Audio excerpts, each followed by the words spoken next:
तो सवाल ये है, झूठे 498A केस को डिस्चार्ज के थ्रू कैसे जल्दी से जल्दी ख़त्म करें, इस पर ये वीडियो है। हेलो फ्रेंड्स, मैं हूं एडवोकेट नितेश बांका, आप हैं मेरे YouTube channel let's speak legal में। आज हम बात करने वाले हैं डिस्चार्ज के ऊपर। डिस्चार्ज क्या है, कैसे डिस्चार्ज को इस्तेमाल करें और आपका झूठा 498A केस कैसे डिस्चार्ज के यूज़ से जल्द ख़त्म हो सकता है।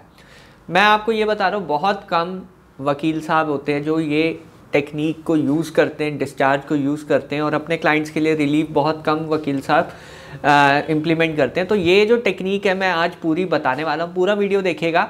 और मैंने इस पे एक बहुत डिटेल्ड आर्टिकल और जजमेंट्स भी रिसर्च करके रखी हैं आपके लिए, तो वो भी मैं आपको बताऊंगा कहाँ मिलेंगी। तो वीडियो को पूरा देखिएगा तो भी मैं आपको पूरा जो है कॉन्सेप्ट समझ आ जाएगा और कैसे जो है आप अपने केस में ये चीज़ इस्तेमाल कर सकते हैं कि 498A में डिस्चार्ज कैसे लें। सबसे पहले जानते हैं डिस्चार्ज है क्या। डिस्चार्ज देखिए क्या है कि ये जो डिस्चार्ज का प्रोसेस है या प्रोसीजर है वो आता है जब केस जो है फाइनल रिपोर्ट चार्जशीट फाइल हो जाती है कोर्ट के अंदर। जब चार्जशीट आपकी कोर्ट के अंदर फाइल हो गई उसके बाद जो है मैजिस्ट्रेट कॉग्निजेंस लेता है, संज्ञान लेता है। संज्ञान करके आपको समन्स इशू कर देता है, आपको और आपके पूरे परिवार को समन्स आ जाते हैं। अब आप अपनी बेल कराते हैं, बेल बॉन्ड आप फर्निश कर देते हैं। उसके बाद जो है नेक्स्ट स्टेज आ जाती है चार्ज फ्रेमिंग की। अब यहाँ पे आप या तो ओरली सबमिट कर सकते हैं, दो तरीके हैं, या तो आप ओरली सबमिट कर सकते हैं या फिर एक एप्लीकेशन लगा सकते हैं 239 CRPC की डिस्चार्ज की एप्लीकेशन। तो दो तरीके हैं, दोनों में से कोई भी आप यूज़ कर सकते हैं। अभी कल ही मैं एक केस लड़ रहा था, तो मैंने जो मेरे क्लाइंट थे उनकी जो है अपॉर्चुनिटी क्लोज कर दी गई थी आर्ग्यूमेंट कर की डिस्चार्ज पे। तो क्योंकि उनके वकील साहब जो है अपीयर नहीं हो पाए उस डेट पे, तो कोर्ट ने सीधा एक ऑर्डर के लिए तारीख रख दी कि हम जो है ऑर्डर पास कर रहे हैं चार्ज फ्रेमिंग का, आपको नहीं सुनेंगे चार्ज फ्रेमिंग का ऑर्डर। तो मैं गया, मैंने मैडम से रिक्वेस्ट की, मैंने कहा मैडम वकील साहब की, पुराने वकील साहब की तबीयत ख़राब थी इसलिए वो ओरली सबमिट नहीं कर पाए, तो मैंने एक रिटर्न सबमिशन उनको दे दिया। तो मैडम ने कहा, जज साहब ने कहा कि हम आपकी आर्ग्यूमेंट, रिटर्न आर्ग्यूमेंट कंसिडर कर लेंगे और अगली डेट पे हम ऑर्डर कर देंगे। जो ऑर्डर जो था सेम डे में होने वाला था वो अब अगली डेट पे हो गया। तो एटलीस्ट मेरी जो आर्ग्यूमेंट्स है रिटर्न वर्जन में सबमिट हो गई, तो वो कंसिडर की जाएंगी जब मैजिस्ट्रेट जो है उस पर चार्ज फ्रेम करेंगे। ठीक है ना। तो अब ये स्टेज होती है, इस स्टेज पे आप डिस्चार्ज एप्लीकेशन डाल सकते हैं, जो मैंने अभी आपको एक एग्जांपल के तौर पे कहा। या तो एक एप्लीकेशन डाल दीजिए या फिर रिटर्न सबमिशन अपने बिहाफ पे दे दीजिए, या ओरल भी आप सबमिट कर सकते हैं। मैं प्रेफर करता हूँ एक एप्लीकेशन डाल दीजिए, नहीं तो फिर रिटर्न सबमिशन दे दीजिए। इन दोनों में से एक चीज़ कर लीजिए। अब नेक्स्ट क्वेश्चन ये आता है, ये तो हमें पता चल गया कि डिस्चार्ज कब आपको अप्लाई करना चाहिए, कब आपको इसकी एप्लीकेशन या फिर रिटर्न सबमिशन डालनी चाहिए। अब हम बात कर लेते हैं कि डिस्चार्ज में मैजिस्ट्रेट कंसीडर क्या क्या चीज़ें करते हैं, किस ग्राउंड पे आपका जो है केस पूरा 498A का ख़त्म हो जाएगा। देखिए सबसे इम्पॉर्टेंट है, हर एक केस अलग अलग होता है, हर केस में डिस्चार्ज पॉसिबल नहीं है, और मैं तो ये कहूँगा 95% केसेस में नहीं होगा आपका डिस्चार्ज। पर आपके जितने भी संबंधी है, आपके रिलेटिव्स हैं, आपके जो है पास के जो रिलेटिव्स है, ब्रदर इन लॉ है, सिस्टर इन लॉ है, मदर है, फादर है, इन लोगों का आप डिस्चार्ज कंसिडर इस स्टेज पे कर सकते हैं। अब क्या क्या मैजिस्ट्रेट कंसिडर करेगा, देखिए पुलिस एक रिपोर्ट फाइल कर देती है। जब भी चार्जशीट फाइल होती है पुलिस पूरी वो रिपोर्ट कि उन्होंने क्या इन्वेस्टिगेट किया है वो सब चीज़ें एक रिपोर्ट में आ जाती है। आपकी जो रिपोर्ट है मैजिस्ट्रेट के समक्ष जो है पेश होती है। अब आपकी ड्यूटी है, आपको ये पॉइंट आउट करना है कि केस 498A का आपके खिलाफ क्यों नहीं बनता। सबसे इंपॉर्टेंट चीज़ है क्यों नहीं बनता। अब मैं जो है एलिमेंट्स जो हैं डिस्कस करने वाला हूँ डिस्चार्ज के, कि क्यों नहीं केस बनता।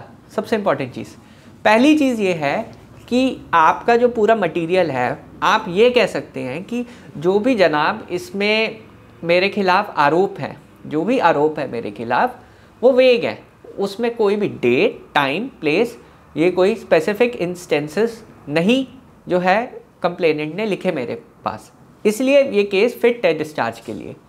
दूसरा पॉइंट, मेरी mother in law, sister in law, brother in law को फॉल्सली इम्प्लीकेट किया हुआ है, वो साथ रहते तक नहीं थे। और कोई भी मटेरियल ऐसा नहीं है जो ये सजेस्ट करता है कि वो एक ही घर में साथ रह के उन्होंने क्रूअल्टी की, किस दिन क्रूअल्टी की वो तक नहीं मेंशन है। मेडिकल, कोई बीटिंग का मेडिकल नहीं है। कंप्लेनेंट कह रही है कि मेरे को बीट किया गया, कोई मेडिकल नहीं है, कोई मेडिकल नहीं है ऑन रिकॉर्ड कि उसने कोई गई हो। तो 323 का अगर आपके ऊपर चार्ज लग रहा है तो वो आप वहीं पे ख़त्म करवा सकते हैं।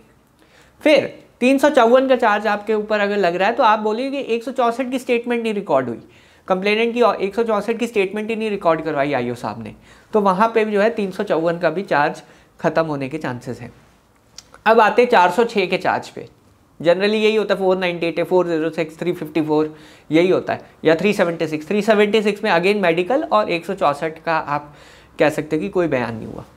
अब बात करते हैं 406 के चार्ज पे। 406 का चार्ज होता है इंटरेस्टमेंट ऑफ प्रॉपर्टी के ऊपर। अब आप यहाँ पे ये कह सकते हैं कि कंप्लेनेंट ने कोई बिल पेश नहीं किया, कोई बिल पेश नहीं किया, कोई ऐसा चीज़ डॉक्यूमेंट सबमिट नहीं किया जिससे ये पता लगे कि स्त्रीधन जो है मेरे पास है। कोर्ट को जो है इस टाइम पे सिर्फ प्राइमा फेसाई केस देखना होता है कि जो मटेरियल प्रोसिक्यूशन ने दिया है उस पर केस बनता है या नहीं बनता है। अब आपने सारे डॉक्यूमेंट्स लगा दिए, आपने सारी स्टेटमेंट्स रिकॉर्ड कर दी, आपने सब कुछ कर दिया, बट वो स्टेटमेंट्स को गो थ्रू करने के बाद एटलीस्ट मैजिस्ट्रेट उस स्टेटमेंट्स को गो थ्रू करेगा इस स्टेज पे। अगर आप करवाएंगे तभी करेगा, नहीं तो नहीं करेगा, सिंपल एज दैट। नहीं तो ये सिर्फ एक फॉर्मेलिटी होती है। लोगों ने, वकीलों ने, कई वकीलों ने इसे फॉर्मेलिटी बना दिया है, जो कि आपके केस में भी हो रहा होगा। आप हमेशा इस चीज़ का ध्यान रखिए कि हमेशा जब आपको अपॉर्चुनिटी मिली है तो प्रेजेंट तो कीजिए अपने केस को, अच्छी तरह आर्ग्यू कीजिए, मैजिस्ट्रेट को कहिए कि आप गो थ्रू कीजिए, स्टेटमेंट्स को गो थ्रू कीजिए, विटनेसेस की स्टेटमेंट जो 161 में रिकॉर्ड हुई है वो गो थ्रू करवाइए। तो जब आप 161 की स्टेटमेंट्स गो थ्रू करवाएंगे या फिर जो भी मटीरियल ऑन रिकॉर्ड मटीरियल है उसे गो थ्रू कराएंगे तो वहाँ पे मैजिस्ट्रेट को भी लगेगा कि जी केस ही नहीं बनता है, कोई शक ही नहीं जाता। मेन इसमें एक इशू होता है शक, सस्पिशन, कि शक ही नहीं है, बिल्कुल कोई शक नहीं है कि इन्होंने कोई क्राइम किया होगा। क्या मटेरियल है, कुछ भी नहीं है केस में। तो वहाँ पे जब आपने एक बारी रियलाइज़ करा दिया मैजिस्ट्रेट को कि जी कोई मटेरियल ही नहीं है, कोई ऐसा जो डॉक्यूमेंट नहीं है या फिर कोई ऐसा जो है एविडेंस वो नहीं है, तो वहाँ पे मैजिस्ट्रेट कंसीडर कर लेते हैं डिस्चार्ज के लिए। और हो सकता है 95% केसेस में, मैं तो नहीं कहता कि होगा आपका डिस्चार्ज, बट एटलीस्ट आपके रिलेटिव्स का डिस्चार्ज होने के बहुत सारे जो है इसमें ग्राउंड्स मैंने आपको जो बताए हैं, उस बेसिस पे आपके रिश्तेदार तो एटलीस्ट डिस्चार्ज हो जाएंगे। आपके मदर, फादर, आपके जो बाकी के रिलेटिव्स हैं जिनको फॉल्सली इम्प्लिकेट किया हुआ है, उन सब का डिस्चार्ज के लिए तो कोर्ट कंसीडर करेगा ही नहीं। बट अगर आप बिल्कुल भी आर्ग्यू नहीं करोगे तो सबके खिलाफ जो है चार्जेस फ्रेम हो जाएंगे जो पुलिस ने स्टोरी भेजी है। देखिए पुलिस अपनी स्टोरी बना के पेश कर देगी, उनको काम करना, फॉर्मेलिटी, एफआईआर हुई है तो उनको तो ये करना है, पर आपकी ड्यूटी बनती है कोर्ट के सामने अपने डिफेंस नहीं पेश करना। एक चीज़ है कि हम लोग ये कहते हैं कि हम अपना एविडेंस दे देते हैं, इस स्टेज पे आपका एविडेंस नहीं कंसीडर होगा, ना ही ये चीज़ कंसीडर करेगा मैजिस्ट्रेट कि दूसरी पार्टी ने कोई गलती कर दी है, दूसरी पार्टी ने जो है उनका एविडेंस जो है कॉन्ट्राडिक्शन है विटनेसेस की स्टेटमेंट पे, या कंप्लेंट और 161 के बयान में कॉन्ट्राडिक्शन है, वो सब नहीं कंसीडर करेगा। ओनली देखे जाएंगी कि वो मटेरियल है उतना कि आपको प्रोसिक्यूट करा जाए, एक शक जाए कि आपने ऑफेंस किया होगा। ये ज़रूरी है कि वो डॉक्यूमेंट्स को पढ़ के पता चले कि एक शक जाए। और यहाँ पे एक एप्लीकेशन ऑफ जुडिशियल माइंड हम इसे कहते हैं कि आपने जो है एक जुडिशियल माइंड लगाया है, इस केस में जो है मैजिस्ट्रेट ने जुडिशियल माइंड लगाया है और फिर जो है चार्जेस का जो है फैसला किया है, मैजिस्ट्रेट ने ऑर्डर दिया है।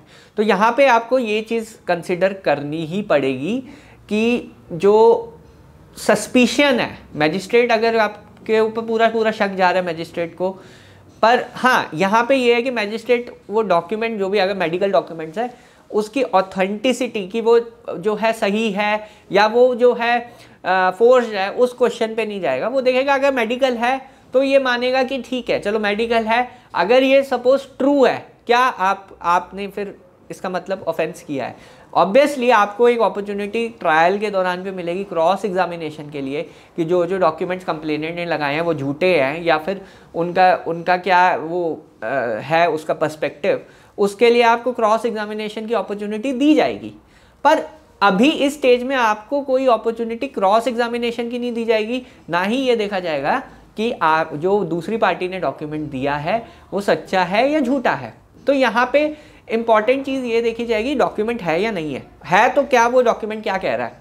अब अगर सपोज रेप का एलिगेशन लगा दिया आपकी वाइफ ने फादर के खिलाफ, अपने फादर इन लॉ के खिलाफ, तो क्या वाइफ ने मेडिकल कराया उस चीज़ का?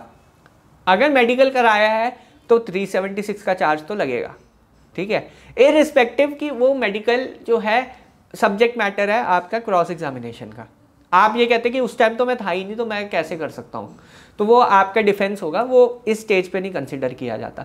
पर अगर मेडिकल है तो वहाँ पे कोर्ट को शक हो जाएगा कि मेडिकल कराया हुआ लड़की ने, हो सकता है रेप उसके साथ हुआ हो, तो हम जो है इस पे चार्ज फ्रेम कर देते हैं, बाकी मैटर ऑफ ट्रायल है।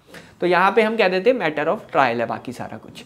तो यहाँ पे आपका ये इंपॉर्टेंट चीज़ आपको ध्यान में रखिए, जब भी चार्जेस फ्रेमिंग की स्टेज आती है, डिस्चार्ज की स्टेज आती है, आपको ये मैजिस्ट्रेट को सेटिस्फाई करना है कि जी कोई केस ही नहीं बनता है जी, एविडेंस जो है बिल्कुल सपोर्ट ही नहीं कर रहा जो इनके एलिगेशन है। अब रेप का एलिगेशन है, मेडिकल नहीं कराया, तो रेप का चार्ज कैसे लग जाएगा मेरे ऊपर? 354 है, 354 में छेड़छाड़ का है, लड़की की स्टेटमेंट नहीं कराई मैजिस्ट्रेट के आगे, 164 के बयान नहीं कराए, तो कैसे 354 बन जाएगा? और कोई एलिगेशन जो हैं दिए हैं वो कोई स्पेसिफिक डेट नहीं है, टाइम नहीं है, प्लेस नहीं है, तो कैसे जो है मेरा कन्विक्शन आप करोगे इस पॉइंट ऑफ टाइम पे? तो इस पॉइंट ऑफ टाइम पे आपको बस इतना ही जो है केस को, जो भी पुलिस ने केस बनाया है उस हिसाब से आपको देखना होता है। और अब मैं एंड में आपको बता देता हूँ कि कंक्लूजन में आपको बता देता हूँ कि हमेशा जो है डिस्चार्ज में जो है आप आर्ग्यू कीजिए, अपना केस पूरा रखिए और अपना पर्सपेक्टिव रखिए, सब कुछ रखिए मैजिस्ट्रेट के आगे, और वहाँ पे जो है आप ट्राई कीजिए कि मैजिस्ट्रेट को कन्विंस करके रखिए कि कोई केस ही नहीं बनता है। तो यहाँ पे अगर आपने एटलीस्ट अपने फैमिली मेम्बर्स का डिस्चार्ज करा लिया तो आपकी 50% प्रॉब्लम सॉल्व हो जाएगी। तो ये अपॉर्चुनिटी ज़रूर अवेल कीजिए। अब कई केसेस में मैं देखता हूँ कि चार्ज फ्रेमिंग की स्टेज है, वकील साहब गए, चार्ज फ्रेम करा के ले आए, बात ख़त्म हो गई, कहीं आर्ग्यू नहीं किया, कोई रिटर्न सबमिशन नहीं दी, कोई एप्लीकेशन नहीं दी। तो यहाँ पे जो है प्रॉब्लम ये आ जाती है कि आपको प्रॉपरली आर्ग्यू करना है इस केस को, केस लॉस के साथ सब कुछ। अब मैं आपकी इसमें एक हेल्प कर देता हूँ, छोटी सी हेल्प करूँगा। मैंने इस पर एक रिसर्च की हुई है, बहुत अच्छा एक आर्टिकल लिखा है, साथ में जजमेंट्स है कुछ जो आपकी हेल्प करेगी, और एक 498A की जजमेंट है जिसमें ब्रदर इन लॉ को डिस्चार्ज किया हुआ है। आप कंपेयर कीजिए क्या आपका केस जो है इससे मिलता जुलता है या नहीं है, और मेरे को कमेंट सेक्शन में भी आप कमेंट में भी आप बताइए कि आपने डिस्चार्ज के लिए अप्लाई किया या नहीं किया। नहीं किया तो फिर आप मेरे को बताइए क्यों नहीं किया, और क्या पता आपका अगर डिस्चार्ज हो गया तो कमेंट बॉक्स में कीजिए कि किसी का अगर आपके केस में डिस्चार्ज हो गया। बहरहाल वीडियो देखने के लिए बहुत बहुत धन्यवाद। अगर आपको ये वीडियो पसंद आई है तो प्लीज़ मेरे चैनल को सब्सक्राइब कीजिए, वीडियो को लाइक कीजिए। धन्यवाद, थैंक यू वेरी मच।